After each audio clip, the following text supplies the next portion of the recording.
अपने नए first unit में ओरल कम्युनिकेशन स्किल्स से अभी स्टार्ट करेंगे। DCSC subject. ओरल कम्युनिकेशन का मतलब क्या? Explain the various modes of oral communication. ने बात करें इस शब्द से जो बात करें उसके बारे में। तो ओरल कम्युनिकेशन कैसे होता है? तो oral communication is the exchange of information और आइडियाज बिटवीन टू और मोर पीपल। दो या तो दो से ज्यादा लोगों के बीच में अगर अपने आइडियाज को शेयर करते हैं, और वो भी कैसे? शब्दों से। ओरल कम्युनिकेशन में शब्दों का होना जरूरी है। दिस क्लियरली शोज दैट कि जो सक्सेसफुल कम्युनिकेशन है can only take place if the listener has understood what the speaker means to convey. Speaker जो बोलना चाहता है वो अगर लिसनर यानी सुनने वाला समझ लेता है तो कम्युनिकेशन कंप्लीट होगी। When we listen to someone, जब हम किसी इंसान को सुनते हैं, वी ग्रैस्प। ग्रैस्प का मतलब क्या? किसी चीज को अपने दिमाग में उतारना। What is being communicate to us by that person. वो इंसान क्या बोलना चाहता है वो अपने दिमाग में उतारना। When we speak we communicate something to our listeners. जब हम बोलते हैं तो हम कम्युनिकेशन करते हैं अपने लिसनर्स के साथ। दो इंपॉर्टेंट एस्पेक्ट्स है यहाँ पे ओरल कम्युनिकेशन में। सबसे पहले आता है लिसनिंग, सुनना, और दूसरा आता है तुम्हारा स्पीकिंग, बोलना। Mode of oral communication, there are generally two modes of oral communication. एक तो मोनोलॉग। मोनोलॉग का मतलब अकेले अकेले बात करना, सोलिटरी। लोगोस का मतलब speech. The word monologue means a speech presented by an individual. यानी मतलब मैं बोल रहा हूँ, सामने वाले कुछ बोल नहीं रहे, मैं सिर्फ अकेला ही बोलता हूँ, तो उसको मोनोलॉग बोला जाता है। डायलॉग का मतलब दो जन बोलते हैं। डायलॉग में मैं भी बोलता हूँ, तुम भी बोलोगे, मैं सवाल पूछूंगा, तुम जवाब दोगे। लेकिन अभी कोई इंसान को सुनने जाते हैं तो सिर्फ सुनने जाते हैं, अपने सवाल नहीं करते उससे, तो वो सिर्फ बोल बोल करेगा अकेला, तो मोनोलॉग हो गया। In theater, monologues are used as a technique to present thoughts aloud, but monologues are not merely theoretical devices. यानी मतलब वो थिएटर में नहीं होता। थिएटर यानी स्टेज के ऊपर जब है ना कोई एक्टर एक्टिंग करता है तो मोनोलॉग से एक्टिंग करता है, वो मोनोलॉग से आपको बता रहा है, आप थोड़ा उसको कुछ भी बोलोगे। Practically in our daily everyday life and activities, we need to express ourselves or our thoughts and opinions or something in front of others. हम रोजमर्रा की जिंदगी में ऐसा देखते हैं कि हम अपनी थॉट्स को दूसरे के सामने प्रेजेंट करते ही हैं। For example in inter job interview, extempore. Extempore का मतलब क्या? तुम्हें ने जैसा मौका ने वैसा बोलते उसको एक्सटेम्परी बोला जाता है। एक्सटेम्पोरे नहीं बोलते, एक्सटेम्परी। और एक्सटेम्परी का मतलब क्या होता है कि जो मौका है ना, उस मौके की सब चीजों को समझ के तुरंत ही बोलना शुरू कर देना। तुमको कोई तैयारी का मौका नहीं दिया जाता उसमें। पॉलिटिकल स्पीचेस, इलोक्यूशन, वक्तृत्व स्पर्धा जिसको बोलते हैं, and many such situations we need to talk alone. इन सब में अपने अकेले अकेले बात करते हैं। स्टेज पे से कोई पॉलिटिकल नेता बोलेगा तो क्या हो जाएगा? जो बोलेगा तो क्या होगा? वो बोलेगा तो अपने सुनना देने खाली, अपने थोड़ा उसको कुछ पूछ सकते, ऐसा है। ये सब मोनोलॉग है, तो याद रखना ये। अब डायलॉग। अब डायलॉग यानी क्या? दो इंसानों के बीच में बातचीत होती है जब, तो उसको अपने डायलॉग बोलते हैं। where two or more persons, not a pre-written speech, उसमें पहले से लिखी हुई कोई स्पीच नहीं होती।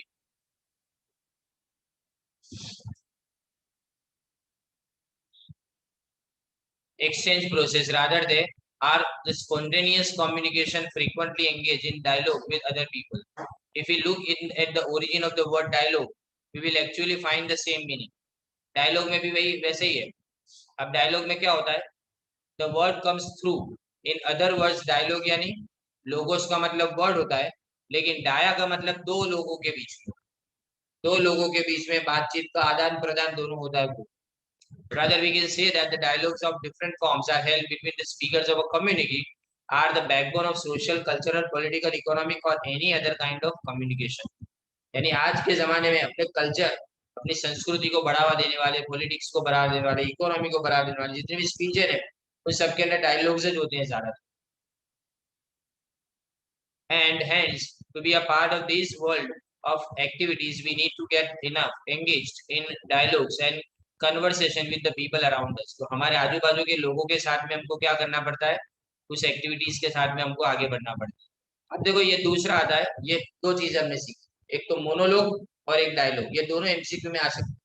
मोनोलॉग यानी अकेले अकेले बात कर, यानी एक इंसान अपने आप से बात नहीं करना है, अपने सामने वाले से बात कर रहे, लेकिन सामने वाला कुछ बोलता नहीं उसको, अकेला एक ही इंसान बोलता है। तो सिंगल साइडेड कन्वर्सेशन जब होता है तो उसको अपना मोनोलॉग बोलते हैं, जबकि डायलॉग में दोनों, अभी जो बोल रहा हूँ मोनोलॉग है, कोई कुछ भी नहीं पूछ रहा है ना। अब what is heading skills? Heading यानी ध्यान से सुनना, उसको हीडिंग बोला जाता है। लिसन और हीडिंग दोनों में फर्क है। हीडिंग स्किल और paying attention is a very important skill and many of us have actually forgotten the art of it. लोग ध्यान से सुनते नहीं है। मैं भी लेक्चर में बार बार बोला को ध्यान देना, अब इस पे ध्यान देना, अब इस पे बोल बोल करना पड़ता है। तो ध्यान ऐसी चीज है ना, 2 मिनट में फुर हो जाता है। Attention is the key to so many things related to our lifes. ध्यान देना, हर बात पे ध्यान देना पड़ता है, तो ध्यान दोगे तो समझ पाओगे। तो हीडिंग और playing attention means listening to other person clearly with full attention, पूरे ध्यान से सामने वाले को सुनना। And reading any material written instruction minutely, minutely झीनवट पूर्वक देना, आपने कहना मिन्यूटली क्यों, एकदम बारीकी से कोई चीज को पढ़ना, तो वो भी रीडिंग हो गया। Unless and until we practice the habit of paying close attention during communication, we run the risk of losing track of conversation. कई बार ऐसा हमारे साथ में होता है कि हम क्या करते हैं, बराबर ध्यान से नहीं सुनते नहीं, तो फिर लिंक टूट जाती है। ट्रैक्ट ऑफ कन्वर्सेशन मतलब लिंक का टूट जाना, बातचीत की लिंक का हमारे बीच में से गायब हो जाना, उसको अपने losing the tract of conversation बोलते हैं। अब रीडिंग क्यों जरूरी है, इंपॉर्टेंस बोला गया। It helps to understand body language during communication. अब मैं आपको सुन रहा हूँ तो मैं आपको ध्यान से देखूंगा, आपके एक एक अल्फाज को बराबर से, तो अब कौन से मौके पे तुमने कौन से वर्ड्स निकाले अपने मुंह में से, उस वक्त तुम्हारे चेहरे पे एक्सप्रेशन कैसे थे, वो सबको ध्यान से देखा जाता है। It gives crucial information about body language. वो किस बारे में इंफॉर्मेशन देते हैं, बॉडी लैंग्वेज, हमारे चेहरे के जितने भी एक्सप्रेशन उन सबके लिए। It also helps to understand audio visual communication. Audio visual का मतलब क्या, देखना भी और सुनना भी, दोनों चीजें हो गई। हमने शेरलॉक होम्स की कहानियों के बारे में सुना है, डिटेक्टिव एडवेंचर्स। उसका सबसे पहला उसका सबसे पहला जो उसकी खासियत बोले ना, सबसे पहली कैरेक्टरिस्टिक, वो सबसे पहली क्या थी उसकी, कि वो कोई भी चीज को ध्यान से देखता और सुनता था। वो कैरेक्टर है खाली, मतलब इमेजिनेशन है, जो कोई रियलिटी नहीं है कभी। तो वो ध्यान से भी लोगों को सुनता था, उनके कन्वर्सेशन को, उनके जेस्चर्स यानी हाव भाव को बराबर से देखता था। तो इसी के कारण उसको पता चल जाता था कि कहाँ पे क्या गड़बड़ हुई है। If we think of language learning as an adventure where we try to break a code we do not know, we need to develop this skill more effectively. तो अगर हम इसके बारे में बात करें ना, एडवेंचर अगर सोचे, सुनना समझना अगर एडवेंचर है तो ये सबसे बड़ी बात है, उसके अंदर के ध्यान से किसी बात को सुनना। अब लिसनिंग और इम्पोर्टेंस ऑफ लिसनिंग बताना है। अब लिसनिंग ध्यान देना ये भी एमसीक्यू में आएगा ही, राइट। लिसनिंग यानी क्या है, एक्टिव प्रोसेस। क्या है, एक्टिव प्रोसेस। हियरिंग है ना, वो एक्टिव भी हो सकता है, पैसिव भी हो सकता है। कानों में म्यूजिक का पढ़ना, जा रहे हैं तो एकदम सुनाई दिया, अच्छी बात है, तो उसको अगर ध्यान से तुम कान लगा के सुनते हो तो वो लिसनिंग होगी। लेकिन कुछ बज रहा है, चले गए, कुछ बज रहा है, तो कुछ बजना इसका मतलब हियरिंग, तो लिसनिंग नहीं हुआ क्योंकि वहां ध्यान नहीं था। तो जहां पे तुम एक्टिव हो जाते हो उसको सुनने के लिए तुम लिसनिंग करते हो, in which the speaker gives the input and the listener processes it and then gives the output. सुनने वाला इनपुट यानी जो सामने से आ रहा है वो सब अपने दिमाग में डालता है, उसके बाद में अपना आउटपुट देता है, मतलब अपना रिप्लाई देता है। The input is received and analyzed and the intended meaning of the message is understood. Input जो तुम बोलते हो वो मैं सुनता हूँ, समझता हूँ, समझने के बाद उसका जवाब देता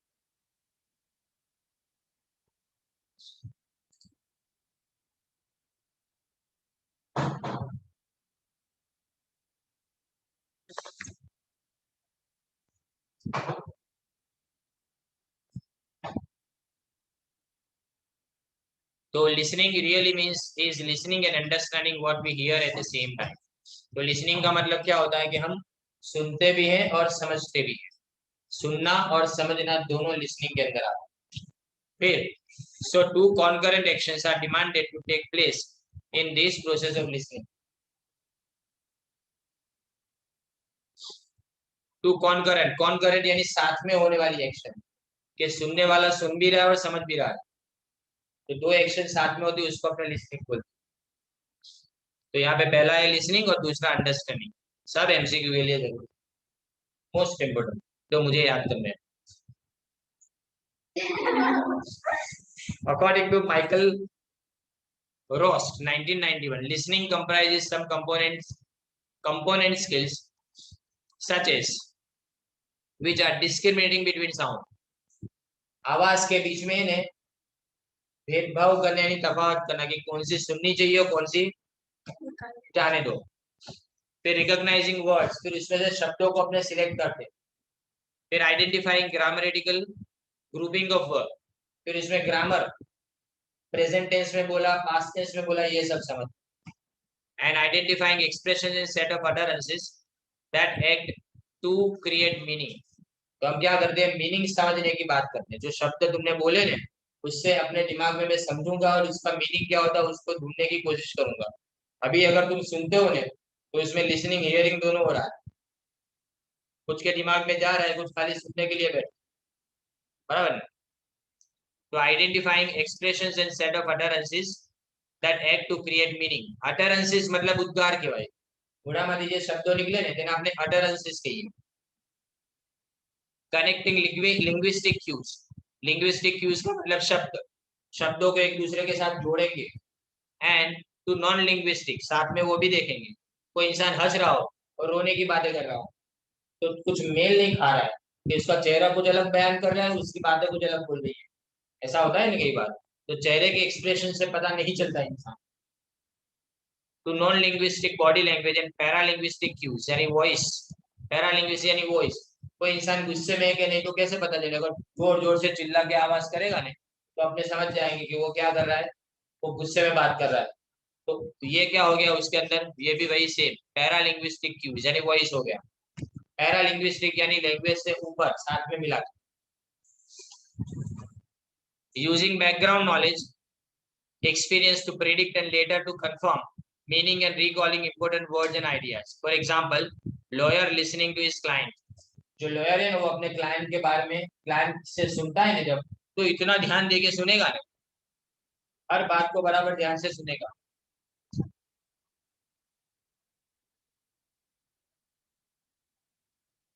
अब इंपॉर्टेंस ऑफ लिसनिंग, अब लिसनिंग क्यों क्यों जरूरी है वो। तो पहली बात तो effective listening is a crucial part of communication. जरूरी, क्रूशियल का मतलब it is first of the four essential communication tools that any child picks up from the time is born. जन्म से जो सबसे पहला काम इंसान करता है ना, बच्चा जो करता है ना, वो पहले देखने का काम, फिर उसके बाद में देखने के बाद में आवाज की जगह पे नजर को घुमाने का काम।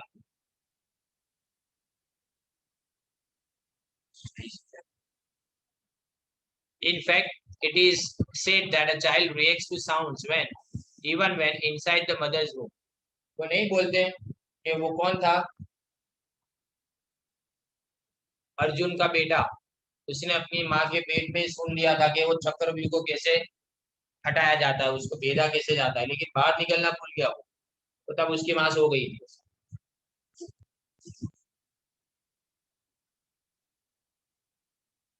Hence, listening is the ability that helps us to receive and interpret messages accurately. एकदम एक्यूरेटली यानी एक्यूरेसी के साथ में ध्यान से अगर मैसेज को सुनने की बात करो, लिसनिंग करने यानी का मतलब क्या, उसको रिसीव करो और रिसीव करके उसको बराबर से देखा जाना चाहिए।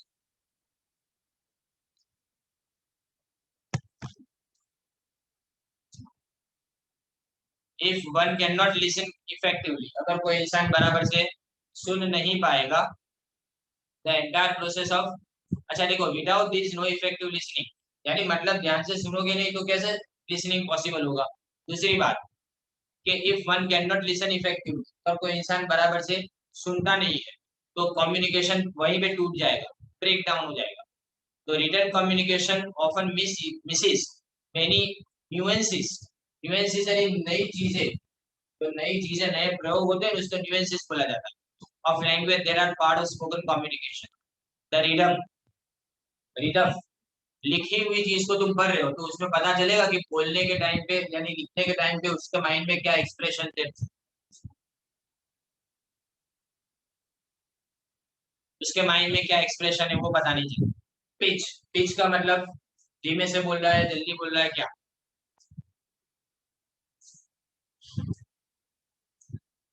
फिर आता है टोन। टोन यानी आवाज ऊंचा नीचा करना। फिर आता है उसके बाद में इंटोनेशन। इंटोनेशन का मतलब भी भाई आवाज की लय कैसी है, चिल्ला चिल्ला के बात करे तो इंटोनेशन उसका खराब है। और जेस्चर्स यानी चेहरे के एक्सप्रेशन, जब बात करने के टाइम पे वो इंसान के चेहरे पे क्या क्या हाव भाव थे वो पता नहीं चलता। Carrying anything, and these components are not present in written communication. That is why we need to pay a lot of attention while drafting any written text. यानी जब भी अपने लिखे ने तो ध्यान बहुत देना पड़ता है। अब आप सोचो कोई नाटक आप पढ़ रहे हो और नाटक देख रहे हो, दोनों में से ज्यादा इफेक्टिव क्या है, पढ़ना कि देखना। ऑब्वियसली तो नाटक को पढ़ा जाता है वो इतना इफेक्टिव नहीं होता, लेकिन नाटक को देखा जाता है वो ज्यादा इफेक्टिव, क्योंकि उसमें जो एक्टर है ना वो एक्सप्रेशन सामने रखते हैं। और इसीलिए नाटक के लिखने वाले हमेशा क्या करते हैं, ब्रैकेट में लिखते हैं। ऐसा लिखेंगे कि रमेश, फिर ब्रैकेट में लिखेंगे स्माइलिंग, तो उसको उस टाइम पे हंसना है। बात समझे। But listening does not mean listening to the sounds the other person is articulating, which implies listening with care and full attention. Listening का मतलब पता है ये आर्टिकुलेशन होता है। आर्टिकुलेशन यानी बोलने की कला, इसको आर्टिकुलेशन बोलते हैं। आर्टिकुलेशन, आर्टिकुलेशन यानी बोलने की कला जिसको बोला जाता है। Without the ability to listen, messages are easily misunderstood and even missed. Communication breaks down, and the sender of the messages can easily become frustrated or irritated. Frustration यानी क्या, गुस्से में आ जाता है, राइट। और कई बार क्या मैसेज है ना खुद ऐसे हो जाते हैं फ्रस्ट्रेटेड, मतलब समझ में नहीं आता कि वो क्या बोलना चाहते हैं, कंफ्यूजन क्रिएट होता है उसमें। तो इसीलिए कम्युनिकेशन में जब सामने सामने बात करो तो ज्यादा अच्छा। अभी मैसेज से बात करो और फोन से बात करो, इफेक्टिव कौन सा, फोन से बात करो, बराबर नहीं, ऐसी बात है, क्योंकि उसमें आवाज है ना उसके उतार चढ़ाव आपको पता चलते हैं, मैसेज में थोड़ा पता चलता। अब researchers show that 45% of our time is spent on listening to someone or something. हम कितना टाइम, याद रखो ये एमसीक्यू में आ सकता है, 45% टाइम हम किसके अंदर गुजारते हैं, लिसनिंग, किसी को सुनने में गुजारते हैं, बराबर नहीं। लड़कियों की बात अलग है, वो तो सुनती नहीं है किसी का। अपने लड़कों की बात करें कि 45% हम किसी का सुने, 45 नहीं, 90% जब सुनते हैं, 10% भी अपने आप से बात करते हैं। It is believed that while most of us speak at a rate of about 2 words per second, एक सेकंड में आप 2 वर्ड बोल सकते हैं। We can hear and process more than 8 words per second. लेकिन सुनने की बात करो, बोलने में 2 वर्ड, लेकिन सुनने में 8 वर्ड, और समझने में भी 8 वर्ड, यानी दिमाग कितना तेज है तुम्हारा। These indicates that listening is easier than speaking. तो मतलब सुनना आसान है, बोलने से ज्यादा आसान क्या है, सुनना है, क्योंकि सुनने में इनपुट ज्यादा जाता है। Provided we employ our skills usefully to achieve better communication skill. हम अपनी स्किल को बराबर से यूज करें तो आना चाहिए, सुनना भी आना चाहिए, सुनने की भी काबिलियत होती है कि कैसे सुना जाना चाहिए। We can use the time we save while listening for observing our other crucial tools of communication like body language or facial expressions of a person and try to detect the real intent of the speaker. जिस वक्त सामने वाला बोल रहा है तो उसको पूरी तरह से देखो और उसकी आंखों में आंखें डाल के बात करो, तो पता चल जाएगा कि वो क्या बोलना चाहता है, बराबर है, बहुत अंदर मत उतर जाइए। Conclusion, according to research we understand only about 1/2 of what we hear. आधा जो है ना अपने क्या कर पाते हैं, अपने समझ पाते हैं। After a period of 2 months we recall only about 1/4 of what we heard. Adults spend An average of 70% of that time engage in some sort of communication. 70% time जो है ना तुम किसी से बातचीत में निकाल दो, ऐसा बोला गया। अब हाफ रिसर्च ये बोलती है कि वी अंडरस्टैंड, अपने कितना जितना सुनते हैं उसमें से आधा समझ पाते हैं, और 2 महीने के बाद उसमें से खाली 25% याद रहता है। वो आधे में से 25%, टोटल में से 25% नहीं, वो आधे में से 25%, मतलब टोटल 12.5% दिमाग में रहा, बाकी सब गायब। अपने यहाँ 2 महीने नहीं 2 दिन होता है, 2 घंटे भी हो सकते हैं इसमें। An average of 45% spend in listening, 30% speaking बोल बोल कर, 16% रीडिंग में, और 9% राइटिंग में, राइट। अब यहाँ पे देखो various types of listening, most important question MCQ point of view जो मुझे याद करना है। अब टाइप्स ऑफ लिसनिंग में on the basis of participation of receiver, receiver जो है यानी सुनने वाला, वो सुनने वाला कितना पार्टिसिपेशन यानी हिस्सेदारी उसकी कितनी है वो। दूसरा, on the basis of purpose and objective, मकसद क्या है, लिसनिंग के पीछे का मकसद क्या है। और तीसरा, on the basis of work place situation, काम की सिचुएशन कैसी है। अभी एकदम आवाज के अंदर तो तुमको कोई बात सुना के चला जाए तो सुनाई नहीं दिया तो क्या समझेंगे, जवाब क्या देंगे, ऐसी बात। तो on the basis of participation of receiver, listening is the activity designated to the act of receiving in the process of communication, therefore the participation of receiver is important। Receiver में पार्टिसिपेशन रिसीवर का क्यों जरूरी है, कि listening करने वाला कौन है, मैं बोल रहा हूँ तो सामने वाला रिसीवर, तो सुनने वाला तो वही है ना। तो जब तक वो बराबर से उसको पार्टिसिपेट नहीं करेगा उस एक्टिविटी में, तब तक अपने नहीं कोई सामने बैठे होते तो मैं तुमको कुछ समझा दो, तुम अपनी मुंडी हिला दो, हाँ हाँ, या तो नारे मुंडी हिला दे, बराबर। तो ये जो है ना वो तुम्हारा पार्टिसिपेशन बताता है।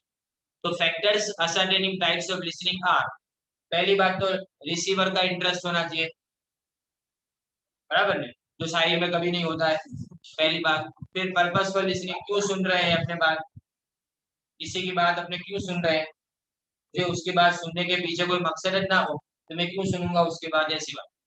फिर स्टेट ऑफ माइंड, उस टाइम पे माइंड में कोई अलग ख्याल चल रहे हो, पुलाव बन रहे हो अच्छे अच्छे, तो उस टाइम पे तुम बात नहीं सुनोगे। उसके बाद में कंसंट्रेशन, तुम्हारा ध्यान कितना है बात की तरफ।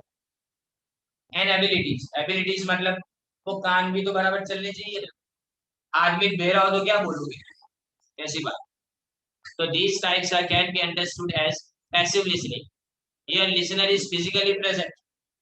जैसे जेड अपने सामने बैठो तो कैसा होता है, एकदम लगता है कि एकदम ध्यान से सुन रहा है, बराबर, और दिमाग तो फतेहपुरा में या कुछ तो listener is physically present but psychologically remains absent. तो वो साइकोलॉजिकली दिमाग से यहाँ पे प्रेजेंट नहीं होता। It is obvious that passive signifies being inactive which further indicates inactivity on the part of the listener. मतलब वो कोई रिएक्ट नहीं करे, बस ऐसे आपके सामने देखा करेगा, अपने लगे क्या ध्यान से सुन रहा है पार्टी, फिर बाद में पता चले कि दिमाग में कुछ गया ही नहीं। In other words the receiver that is the listener resorts to only hearing, मतलब कान पे आवाजें पड़ रही है लेकिन दिमाग में जा नहीं रही है, क्योंकि अंदर दोनों की जब कानों में पूंजी लगा दी है बराबर से। वो साइकोलॉजिकली इन्वॉल्व यानी दिमाग से इन्वॉल्व नहीं है। Does not interpret the information received, nor analysis nor evaluates and retain, ना याद रखता है, रिटेन यानी याद रखना, एनालाइज भी नहीं करता, इवेल्युएशन भी नहीं करता, मतलब वो दिमाग में प्रोसेसर नहीं करता वो एक्टिविटी के। The passivity of the listener mind be due to various factors that may act as barriers the process of listening. उसमें बैरियर में क्या आता है, सबसे पहली बात आदमी को उस बात में इंटरेस्ट ना हो, बराबर, तो हो सकता है। दूसरी बात बोरिंग टॉपिक, एकदम नींद आने वाली बात करे कोई, बराबर। और लास्ट में हार्ड टॉपिक समझ में ना आए, पहले 5 मिनट तो बहुत इज्जत से समझने की कोशिश की, फिर उसके बाद में पता चला कि अब अपनी खोपड़ी में घुसने वाला नहीं है, तो अपने पैसिव लिसनर हो गए। फिर आता है सिलेक्टिव लिसनिंग, मतलब ही बहरा जिसको बोलते हैं। आदमी बहरा नहीं है लेकिन मतलब ही बहरा, मतलब अपने काम की बात सुनेगा, मतलब की बातें सुनेगा बाकी नहीं सुनेगा।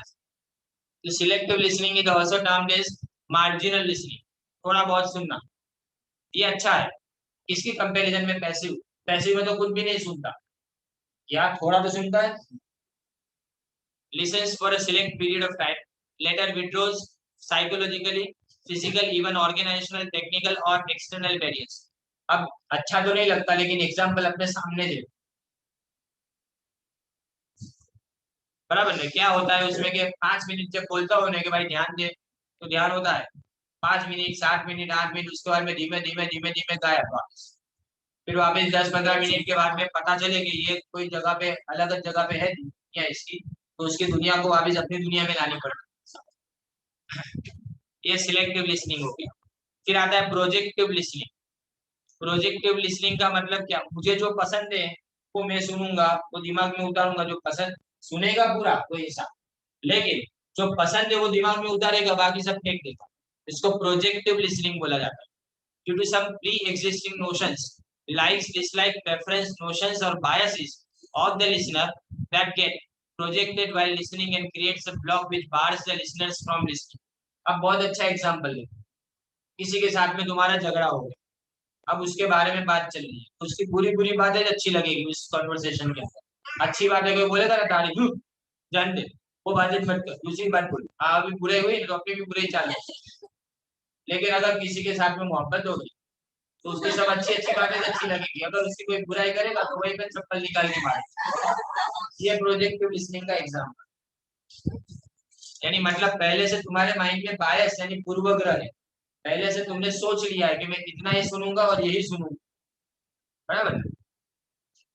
अभी ये आता है बहुत अच्छा, सबसे अच्छा sensitivity listening. Listening in with the listener diary is directed as well as guided by one's own emotions. यानी वो हमेशा क्या करता है सेंसिटिविटी में, बेचारा कितनी मेहनत करते हैं देखो सर, गला खींच खींच के पढ़ा लेते और अपने सुनते हैं। ये सेंसिटिविटी लिसनिंग हो गया, बराबर नहीं, वो आज के जमाने में होता नहीं है, वो बात अलग है। Listening in with the listeners is directed as well as guided by one's own emotion, मतलब तुम लागनी से किसी की बात ऐसा। Reflecting on what has been read also helps students to remain understanding for longer period of time.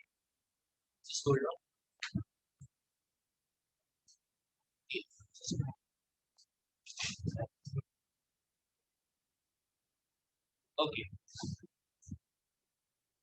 ये sensitively listening तुम्हारा last, sensitively listening तुम्हारा ये लास्ट था। उसके बाद में ना तुम्हारे लेसन शुरू होते हैं, ये कुछ काम का नहीं है। अब देखो SQ4R टेक्निक अभी नहीं, चौथे यूनिट का है, ये यहाँ पे बीच में आ गया है।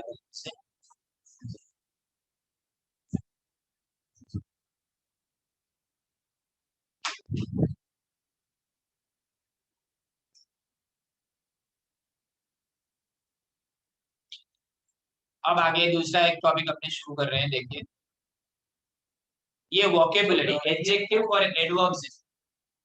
ये आपका पेज नंबर 13 पेज नंबर के ऊपर, adjectives and adverbs.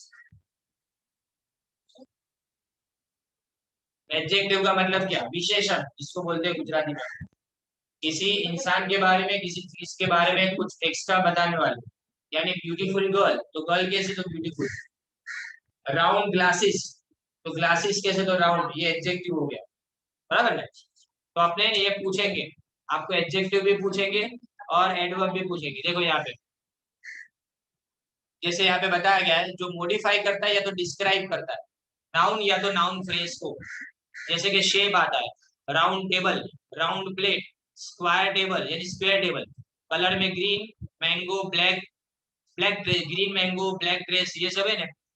Big umbrella, size बताना, स्मॉल रूम, ये भी क्या हो गया तुम्हारे लिए, ये सब तुम्हारे लिए एडजेक्टिव हो गया। स्मॉल रूम में रूम एडजेक्टिव नहीं है, स्मॉल एडजेक्टिव। एंड एडवर्ब की बात करें तो in grammar an adverb is defined as a word whose main function is to modify a verb, verb को modify करता है। एडवर्ब है ना, वर्ब को भी मॉडिफाई करता है, एडजेक्टिव को भी, डिटरमाइनर को भी, क्लॉज को, प्रपोजिशन और सेंटेंस को भी, सब के अंदर आ गया। पर अपने ये सब नहीं देखना, अपने सिंपल एक लॉजिक चला है इसके अंदर, तो जिसमें एलवाई आता है वो सारे वर्ब है, एडवर्ब है सॉरी, जिसमें एलवाई आता है वो सारे क्या है तुम्हारे एडवर्ब, एलवाई।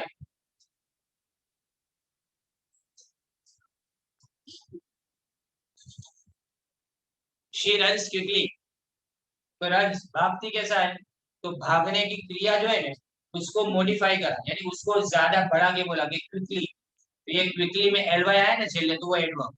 फिर उसके बाद में मरुना is an extremely efficient administrator. तो एडमिनिस्ट्रेटर है लेकिन कैसा है, तो एक्सट्रीमली एफिशिएंट। अब तुम बोलो यार ये कैसा, एडमिनिस्ट्रेटर कैसा, ऐसा पूछा वो आपको थोड़ा पूछा सवाल, हमने तो एडमिनिस्ट्रेटर को सवाल पूछा। पर अगर मैं एडमिनिस्ट्रेटर को सवाल पूछता हूँ तो मुझे जवाब मिलता है एफिशिएंट। पर एफिशिएंट कितना, देखो एडमिनिस्ट्रेटर कैसा तो एफिशिएंट, तो एफिशिएंट तुम्हारा एडजेक्टिव है, लेकिन उस एडजेक्टिव को भी बढ़ाया गया। तो अगर एडजेक्टिव को भी बढ़ाए तो वो भी एडवर्ब, वर्ब को बढ़ाए एडवर्ब, एडजेक्टिव को बढ़ाए एडवर्ब, फ्रेज को बढ़ाए वो एडवर्ब, उस सेंटेंस को भी आगे बढ़ाए ना वो भी क्या बोलते हैं एडवर्ब। यानी एडवर्ब बहुत ज्यादा है उससे। The game ended too quickly, ended कब खत्म हुई, कब खत्म हुई, तो टू क्विकली एल वाई आया ना adverb. All the good people have died, तो यहाँ पे पीपल कैसे, तो गुड, पर उस गुड को भी क्वालिफाई किया किसने, ऑल ने, उसको भी किसने क्वालिफाई किया, ऑल ने। तो ऑल तुम्हारे लिए क्या हो जाता है एडवर्ब। अब ये देखो ये example, manner, Fatima finish the work quickly, किस तरह से, तो क्विकली, कैसे, तो मैनर हुआ, यानी एडवर्ब ऑफ मैनर, इसको क्या बोलेंगे एडवर्ब ऑफ मैनर। फिर time, he join the office yesterday, तो कब ज्वाइन किया, व्हेन, तो यस्टरडे। फिर उसके बाद में प्लेस, ही वर्क्स हियर, कहाँ, तो हियर, बराबर।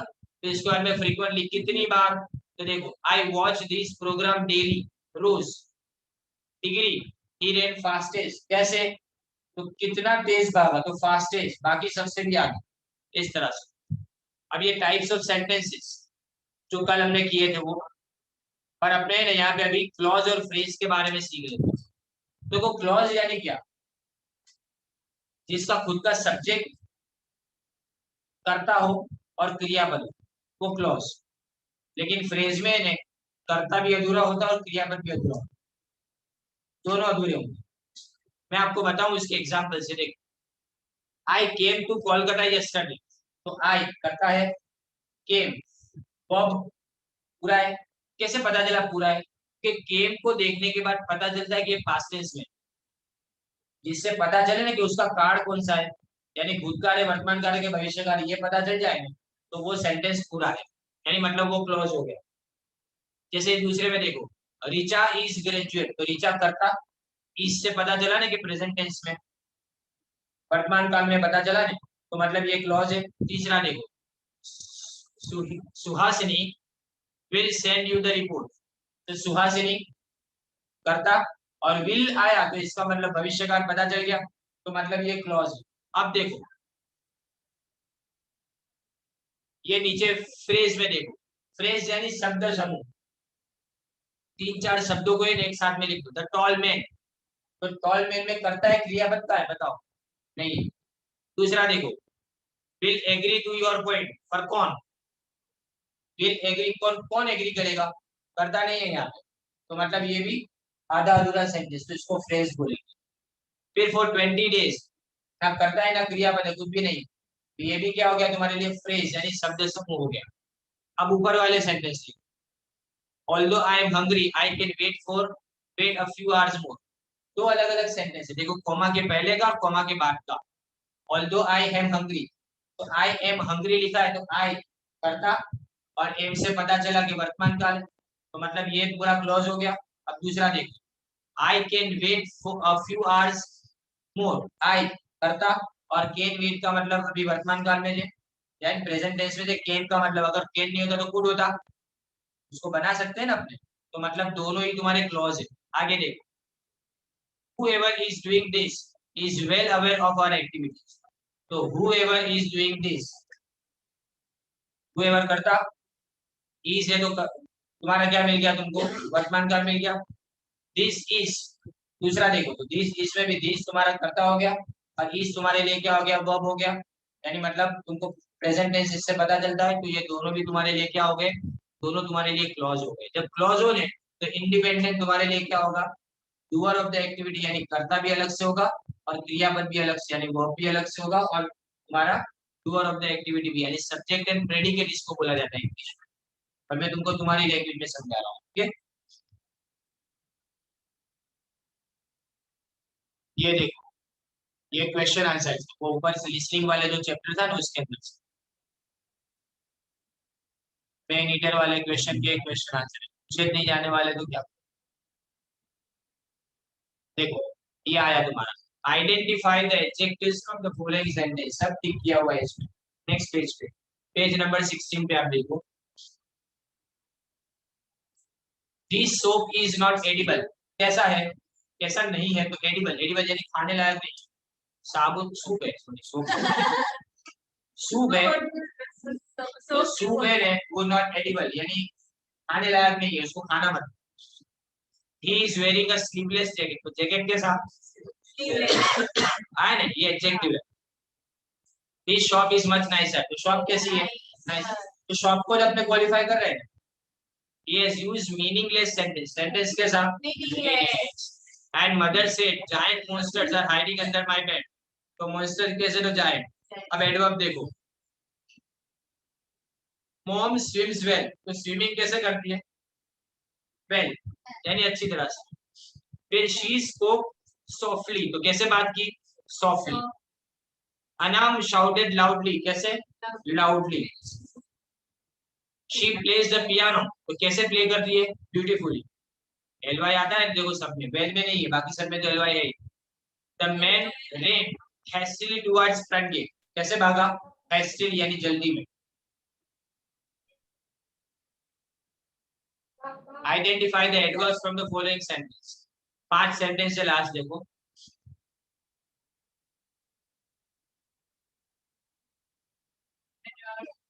at about 5 in the morning the station master and the porter arrived and innocently walked in, तो walked in कैसे, तो innocently हुआ ना, कैसे, तो एकदम बेचारे वो अनजान बन के अंदर आ रहे थे ना, तो अपने लेसन में देखा, तो innocently ये तुम्हारा एडवर्ब हो गया।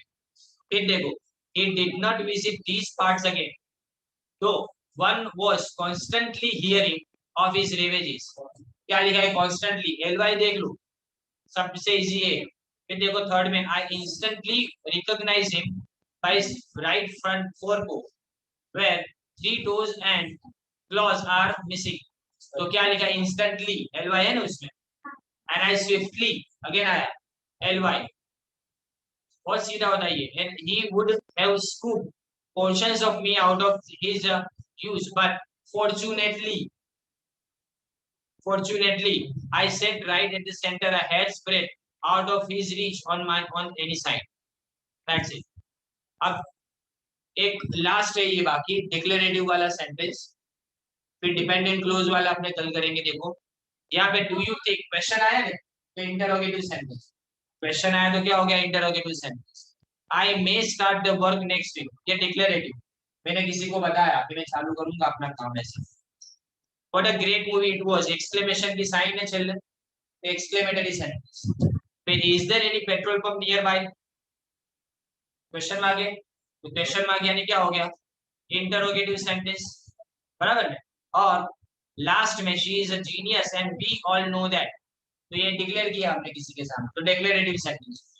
ओके, कौन सा नहीं है इसके अंदर, समझ हो गया क्या, यहाँ पे कंप्लीट करते हैं। इंपरेटिव यानी ऑर्डर देना, ये नहीं आया इसमें एक भी बात नहीं।